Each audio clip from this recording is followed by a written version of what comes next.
kepada Bapak Dr. Andes Haji Samsul Munir Amin, saya persilahkan untuk menyampaikan bedah buku Taqarrub Cinta, kumpulan kisah-kisah sufistik peneguh iman. Kepadanya dipersilakan.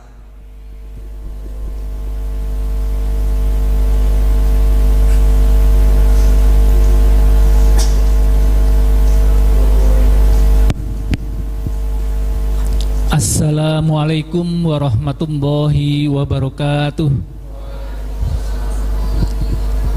Alhamdulillah wa syukrulillah, wassalatu wassalamu ala rasulillah wa ala alihi wa sahbihi wa mawalah, la hawla wa la quwata illa billah. Rabbi syrah li sadri wa yassir li amri wahlul 'uqdatam min lisani yafqahu qawli. Amma ba'du. Yang saya hormati Bapak Rektor Unsik, Bapak Dr. Kiai Haji Muhottob Hamzah MM. Yang saya hormati Bapak Kepala LPTQ, Bapak Sofan Rizky Al-Hafid MPD. Yang saya hormati Bapak Mahmudi. Dan yang saya hormati dan saya banggakan para mahasiswa dan mahasiswi Unsik Jawa Tengah di Wonosobo. Assalamualaikum. Apa kabar? Alhamdulillah. Iya, disuruh berdiri nih.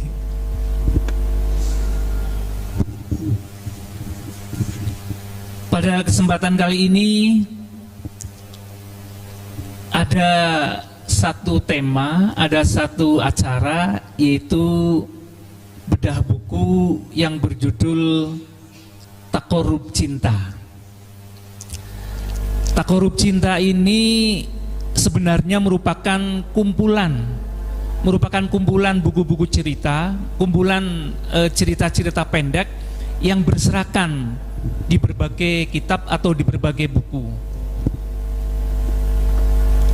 Terus terang saja, sebagai seorang yang pernah di pesantren dan juga mengamati keadaan saat-saat ini, saya merasa khawatir bahwa pengaruh bacaan itu cukup besar.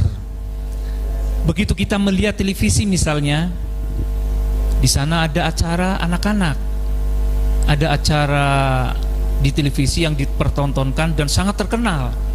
Misalnya ada acara Shinchan, Chibi Maruko-chan, ya. Kemudian ada Harry Potter gitu.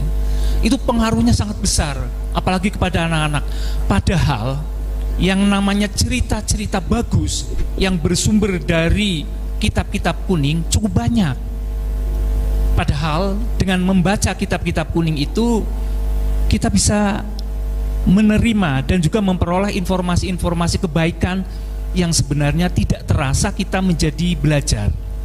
Oleh karena itu saya merasa khawatir tadi, waduh, kalau tidak diimbangi dengan buku-buku yang bernuansa cerita tetapi juga bernuansa edukatif, maka tidak tepat. Oleh karena itu saya berusaha mengadaptasi sedemikian rupa, kemudian membaca buku-buku yang berasal dari kitab kuning seperti misalnya kitab Durratun Nasihin, kemudian juga Usfuriyah, kemudian juga Irsyadul Ibad ila Sabilir Rasyad, dan lain-lain yang menjadi referensi itu.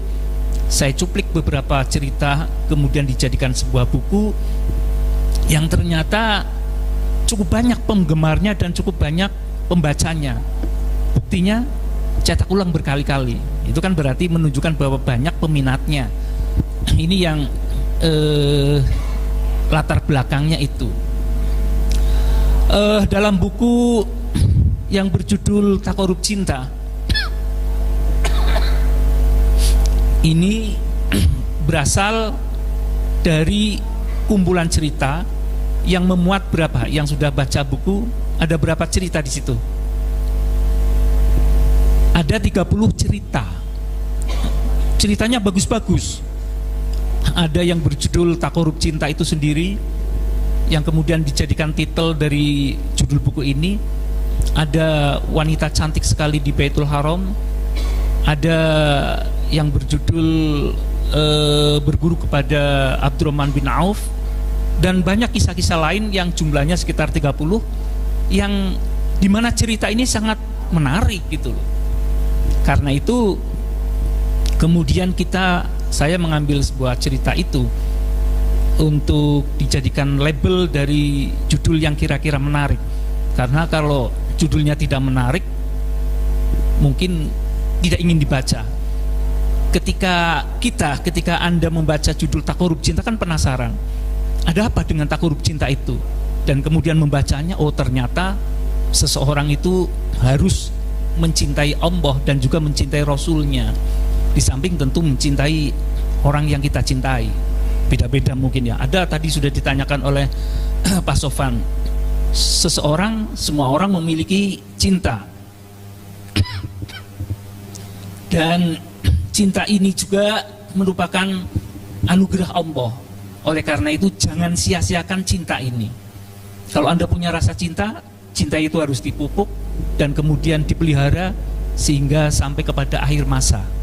Nah, saya ingin menceritakan latar belakang tadi, bahwa kenapa judul ini Takorub Cinta. Sebenarnya mungkin judulnya ada beberapa judul alternatif ya. Ada yang judulnya Terbakar Cinta. Tapi kalau Terbakar Cinta kayaknya jauh dari nilai agama. Padahal yang dimaksud terbakar cinta ini adalah terbakar cinta kepada Allah. Anda mungkin yang sudah pernah mendengar atau membacanya, ada seorang penggembala pada masa Nabi Musa. Dia adalah seorang yang sangat mencintai Tuhan, tetapi dia tidak pernah belajar tentang zat Tuhan itu seperti apa. Dia mungkin tidak pernah kuliah di Unsik, dia tidak pernah belajar filsafat, dia tidak pernah belajar ilmu kalam, tidak pernah belajar tauhid. Karena itu dia mencintai Tuhan, tetapi dalam perspektif dia meratap-ratap kerinduan kepada Tuhan. Ya Tuhan, di manakah Engkau? Aku ingin ketemu dengan Engkau. Di manakah Kau berada? Akan aku siapkan tempat tidurmu, akan aku siapkan pakaianmu, akan aku cucikan kaos kakimu, akan aku semir sepatumu, akan aku sisir rambutmu. Begitu lagi meratap-ratap begitu kecintaannya kepada Tuhan, merindukan zat Tuhan. Nabi Musa datang dan kemudian mendengar percakapan itu. Nabi Musa tanya, "Hei anak gembala, siapa yang kau ajak bicara itu? Apakah Tuhan?" Anak itu, gembala itu bilang bahwa, "Iya, saya sedang bercakap-cakap dengan Allah, Tuhan aku dan juga Tuhan seluruh alam." Nabi Musa marah. Memangnya siapa Tuhan itu? Memangnya Tuhan itu seperti kamu? Akan kau siapkan pakaianmu, akan disiapkan tempat tidurnya, akan disiapkan kaos kakinya. Karena itu Nabi Musa merasa marah. Ingatlah bahwa Tuhan itu tidak sama dengan manusia pada umumnya. Karena sudah memarahi, Nabi Musa kebetulan mau pergi ke Bukit Tursina, dan penggembala tadi yang dimarahi oleh Nabi Musa diam saja. "Memangnya siapa kamu?" "Aku adalah Nabiullah Musa." Gembala itu merasa tertegun dan kemudian mengatakan dalam dirinya, "Mungkin saya salah. Yang benar adalah Nabi Musa, karena Nabi Musa adalah utusan Allah." Karena itu dia diam saja. Kemudian Nabi Musa mengadakan perjalanan sampai ke Bukit Tursina. Di Bukit Tursina itu kemudian Allah berfirman. Ketika itu Allah memberikan wahyu kepada Nabi Musa, dan dalam cerita itu satu riwayat menyatakan bahwa Allah berfirman kepada Nabi Musa. Dia bilang, "Musa, kenapa engkau mengusik hambaku dan mengusikku? mengapa engkau mengusik hambaku yang sangat mencintai aku dan meratap-ratap dengan bahasa kasih sayangnya kepada aku, kata Allah. Aku sangat menyukai kata-katanya, walaupun kata-kata itu tidak sopan, walaupun kata-kata itu tidak cocok oleh ketika dipahami oleh orang lain, tetapi kata Allah, aku mencintai dia sebagaimana dia mencintai aku. Nah, mungkin kita faham bahwa zat Allah itu cara mencintainya beda dengan mencintai kita kepada Allah dengan mencintai kita kepada sesama manusia. Kalau cinta kepada seseorang kan beda ya. Seorang anak mencintai bapaknya, seorang bapak mencintai anaknya, mencintai mahasiswanya, mencintai gurunya, mencintai dosennya, itu beda. Tetapi kalau seseorang mencintai Allah, itu dalam dirinya terdapat satu faham bahwa Allah adalah sesuatu zat yang harus dicintai dan harus dalam pikirannya. Oleh karena itu, ketika Nabi Musa ditegur oleh Allah itu, Nabi Musa merasa bersalah.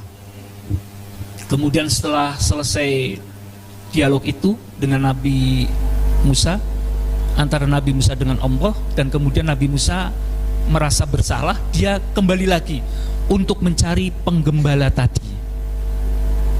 Penggembala tadi dicari di padang pasir, tidak ada.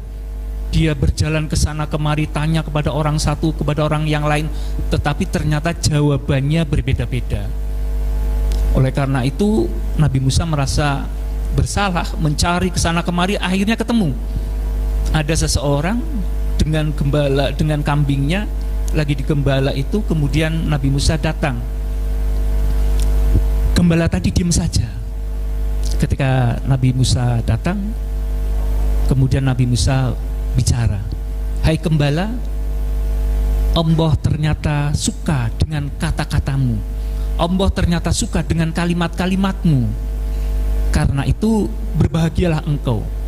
Dibilang begitu, si penggembala tadi diam saja. Mungkin sariawan ya. Diam saja. "Hai gembala, Allah itu suka dengan kata-katamu." Diam saja. "Kenapa engkau diam?" Ketika Nabi Musa mendesak untuk bicara, baru kemudian dia bicara. "Sekarang," kata gembala tadi, "saya telah melampaui tahapan kata-kata." Kalau tahapan kata-kata itu adalah tahapan orang yang jatuh cinta baru pertama, tahapan pertama. Seperti mungkin Anda, seperti mungkin kita ketika pertama-tama lagi jatuh cinta, itu selalu saja berkata, "I love you, I miss you." SMS-nya begitu, WA-nya begitu. Begitu kita ingat, selalu ingat. Itu karena tahapan cinta kita masih dalam tahapan kata-kata. Tapi kalau misalnya tahapan kita sudah, cinta kita sudah terlalu mendalam kepada seseorang sekalipun, mungkin antara suami dan istri, itu tidak perlu kata-kata. Begitu ketemu, "I miss you," tidak. "I love you," tidak. Karena sudah sangat, cintanya sudah sangat mengakar. Mungkin tidak perlu kata-kata itu. Yang perlu adalah ini sama dengan tadi, dengan penggembala tadi.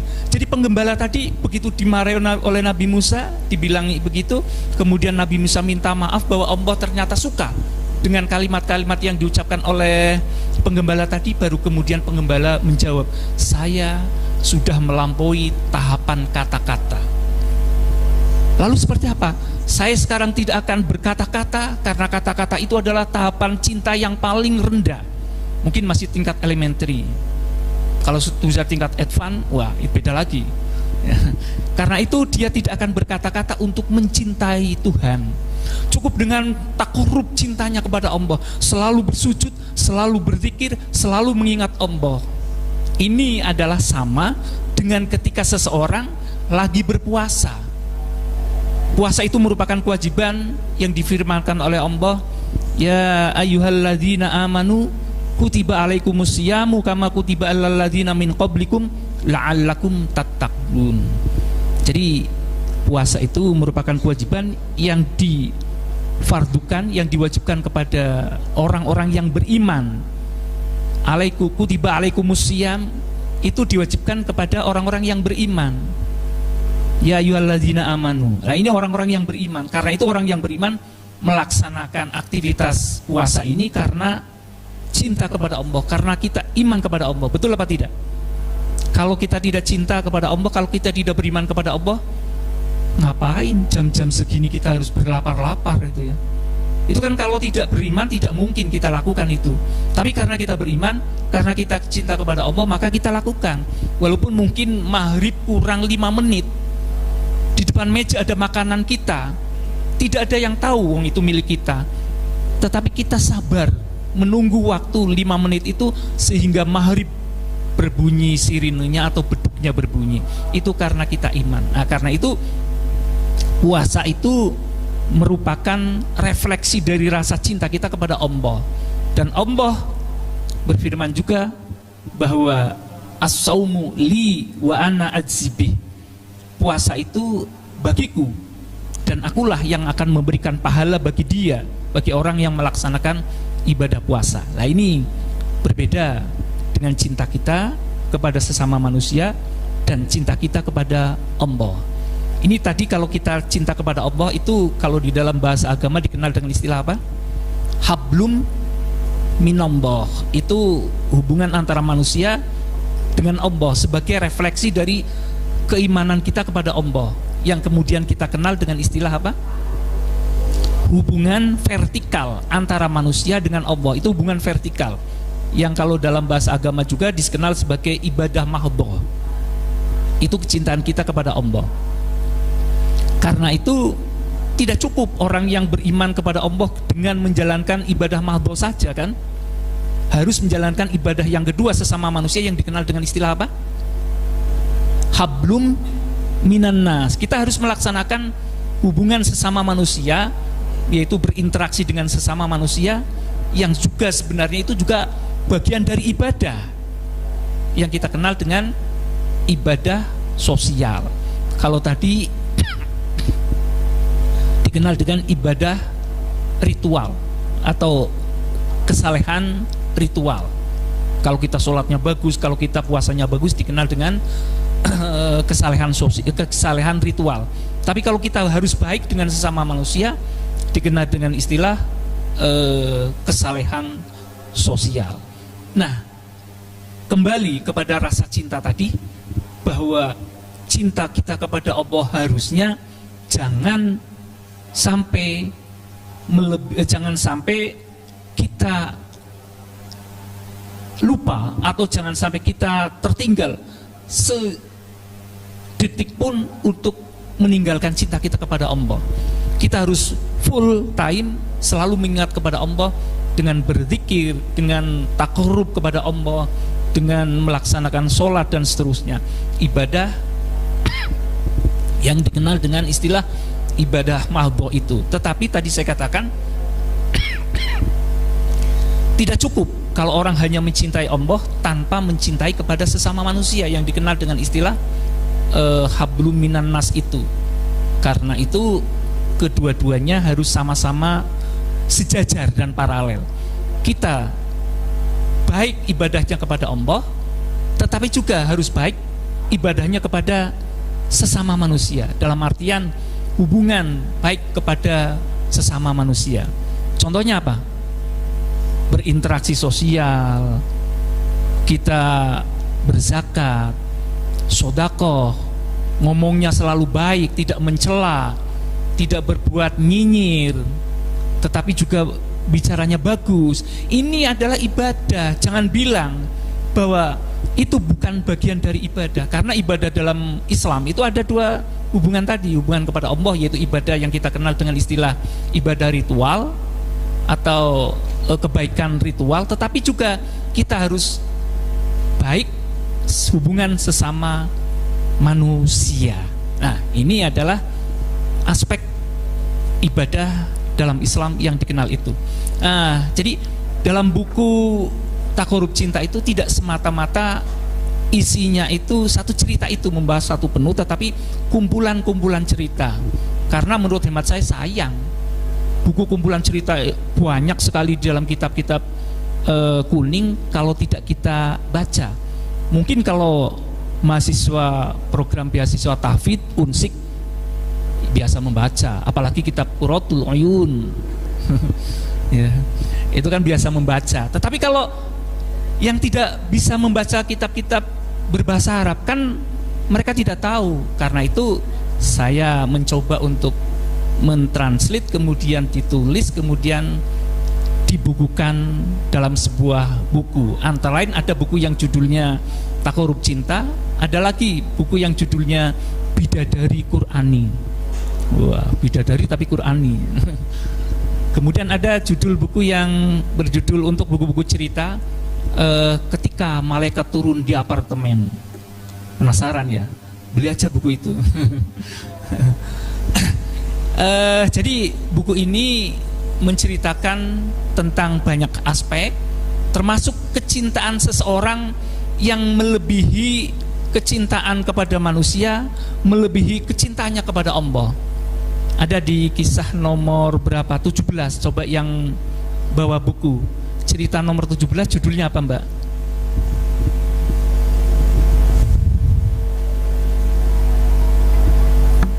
Cinta kepada Tuhan di atas segalanya. Itu ceritanya ada pada masa tempo dulu, ada orang yang memiliki rasa cinta kepada Allah tiap harinya untuk sholat, untuk beribadah, baik itu ibadah mahdoh maupun ghairu mahdoh. Tetapi kemudian dia berdoa, dia usianya sudah sangat lanjut, tetapi dia belum pernah atau belum dikaruniai seorang anak. Maka kemudian dia berdoa kepada Allah, ya Allah, berilah aku seorang anak. Tetapi kemudian betul, tidak dalam waktu lama dia dikaruniai oleh Allah seorang anak. Ternyata begitu dia punya anak, kecintaannya kepada anaknya ini sangat juga cinta. Lama-kelamaan ibadahnya kepada Allah bergeser karena rasa cintanya kepada sang anaknya itu. Kemudian suatu malam dia tertidur dan kemudian ada kata-kata atau ada kalimat hatib yang tidak ada bentuknya tetapi ada suaranya. Kata-kata itu bilang bahwa engkau sekarang sudah berbeda dengan yang dulu. Padahal dulu kau ibadahnya sangat bagus, ibadahnya sangat baik, sangat rajin. Sekarang begitu kau punya anak, ternyata ibadahmu sudah berbeda dan kecintaanmu kepada Allah sudah berubah dengan kecintaanmu kepada anakmu. Karena itu dia merasa takut. Ketika itu sedang tidur, dia bangun dan kemudian, ya Allah, kalau begitu silakan. Kalau ibadahku tidak baik hanya karena kecintaanku kepada sesama manusia, silakan anak saya itu diambil. Begitu dia terbangun, ternyata ada rame-rame dan ada suara gaduh. Ternyata anaknya jatuh dari rumahnya yang berlantai sekian, jatuh dan kemudian meninggal. Ketika diberitahu bahwa anaknya meninggal, dia tersenyum, alhamdulillah. Tapi ini bukan kelas kita ya. Kita belum sampai ke sana. Kalau kelas kita boro-boro sampai segitu. Mungkin ketika kita lagi sholat, Allahu Akbar, ketika lagi sholat yang dihadapi Allah, tetapi malah lupa kepada Allah, padahal lagi berhadapan kepada Allah, malah teringat, walah, WA yang isinya tentang tugas dosen belum saya kerjakan, WA-nya dia belum saya jawab, SMS-nya dia belum saya jawab karena tidak punya pulsa dan tidak punya paket.